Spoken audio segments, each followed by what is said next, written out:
Eh bien, chers frères, bonjour. Avant de passer à mon sujet, qui est la partie 3 de différentes pièces à amener contre les CD vacantistes, je vous présente, comme à mon habitude, un objet de piété. Celui-ci fait partie de mon petit musée personnel, est extrêmement rare. C'est un reliquaire qui a été fait main, voyez-vous, contenant différentes pièces très intéressantes du Saint Curé d'Ars. Vous avez des parties qui ont touché le corps du Saint Curé d'Ars. Voyez-vous, vous avez des morceaux également de sa soutane. Voilà, un très beau petit reliquaire.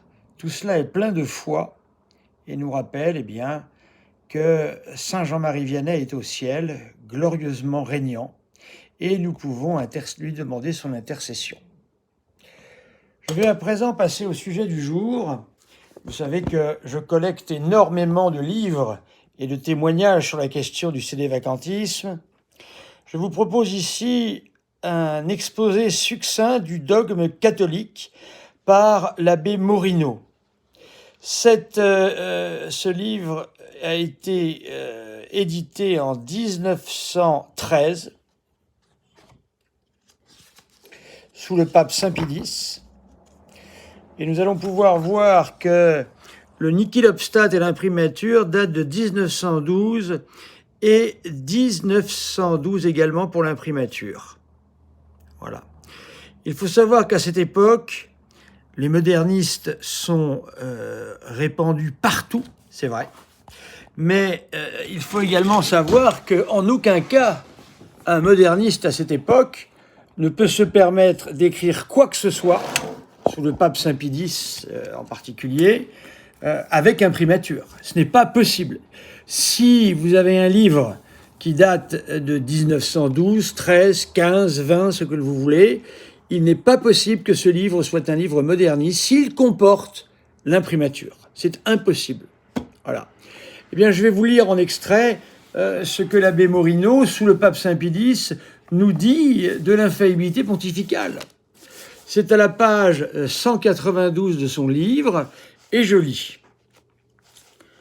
Écoutez bien, je donne un extrait, bien sûr, je ne vais pas tout lire, mais tout va dans ce même sens.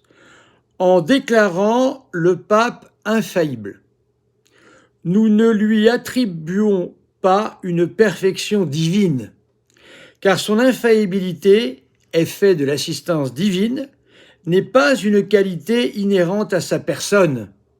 Voilà. Lorsqu'il ne parle pas ex cathedra, il peut errer dans la foi. 1913, sous le pape Saint Pie X, revêtu d'imprimatur et de nichilobstate, vous voyez ce que je vous dis depuis longtemps. Hein, c'est quelque chose que je n'invente pas, qui est vrai, que l'on trouve dans le DTC, que l'on trouve partout, contrairement à ce que disent ces messieurs les sédévacantistes. Eh bien, que le pape, lorsqu'il n'est pas revêtu de ce que l'on appelle le discours ex cathedra, c'est-à-dire qu'il parle en tant que pape, voulant que tous les fidèles entendent sa parole et le suivent, il peut errer dans la foi. Ce n'est pas moi qui le dis. Nous sommes en 1912-13, vous vous rendez compte? Ensuite, il est évident que ce dogme n'est pas tombé du ciel. L'infaillibilité du pape a toujours été reconnue dans l'Église. Elle n'a jamais posé de problème. Si elle a dû être définie en 1870, je l'ai déjà dit, c'est pour des raisons politiques évidentes. Les États pontificaux étant la grande visibilité de la puissance terrestre du pape, étaient en train de disparaître. Le Vatican n'existera qu'en 1929, si je ne m'abuse, c'est Mussolini qui le donnera au pape Pie XI. Donc il n'y a plus de visibilité concrète de l'Église. Le pape Pie IX est un pape rayonnant. On va en profiter pour mettre en avant ce que l'on appelle l'infaillibilité pontificale, qui n'est pas nouvelle, je continue. On l'a mise pour la première fois en question. Voilà, c'est pour ça qu'il a fallu la définir. Au XIVe siècle, mais pendant peu de temps. Au XVIe siècle, elle fut énergiquement défendue contre Luther, qui reconnaissait du reste que si le pape était le chef de l'Église, il devait être infaillible dans ses décisions dogmatiques. Mais il niait que le pape fût le chef de l'Église. L'attaque la plus sérieuse dirigée contre l'infaillibilité du pape a eu sa source dans la déclaration du clergé gallican du XVIIe siècle, et à partir de cette attaque, il y eut les opposants jusqu'à la définition du Concile du Vatican en 1870.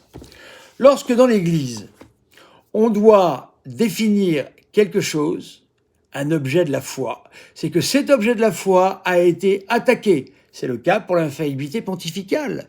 Celle-ci était reçue paisiblement jusqu'au XVIe siècle, et avec une compréhension exacte. Voyez-vous, ce qui n'est pas le cas de ce durcissement que nous apportent les sélévacantistes qui, en fait, ne comprennent pas l'infaillibilité dans ce qu'elle a été à travers l'histoire de l'Église. Ils la situent en 70 et ils n'en bougent pas. Or, vous voyez, nous apprenons par l'abbé Morino, 1913, imprimature revêtue sous le pape Saint-Pie X, eh bien que tout d'abord, lorsque le pape ne parle pas ex cathedra, il peut errer dans la foi. Voilà, c'est quelque chose d'évident. Et ensuite, nous apprenons que l'infaillibilité pontificale a toujours été reçue dans l'Église. Il a juste fallu la définir pour des raisons politiques que j'ai avancées, et également contre le gallicanisme qui a été virulent par le dernier mouvement janséniste, qui fut abominable, avec l'abbé Grégoire parmi ses membres. Voilà. Donc vous comprenez que la question est beaucoup plus difficile que ces messieurs ne vous l'avancent, ne vous le disent. Et je continue mes recherches, et croyez bien que je finirai par, démontrer ma thèse. Je pense qu'elle devrait être déjà démontrée, mais apparemment, il y a encore énormément de résistance. Je vous salue Marie, pleine de grâce, le Seigneur est avec vous. Vous êtes bénie entre toutes les femmes, et Jésus, le fruit de vos entrailles, est béni.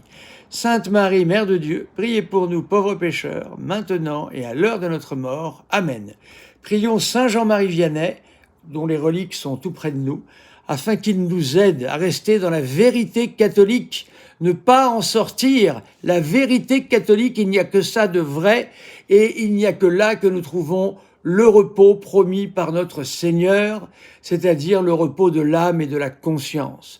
Ne pas être sans arrêt perturbé par ces questions que ces messieurs sélévacantistes agitent tels des diablotins dans leur boîte, et sortant avec leur thèse véritablement qui n'est pas catholique. Que le bon Dieu vous bénisse et vous garde, le Père, le Fils et le Saint-Esprit. Chers amis, à la prochaine, comme on disait jadis, à la revoyure. C'est tout à fait français.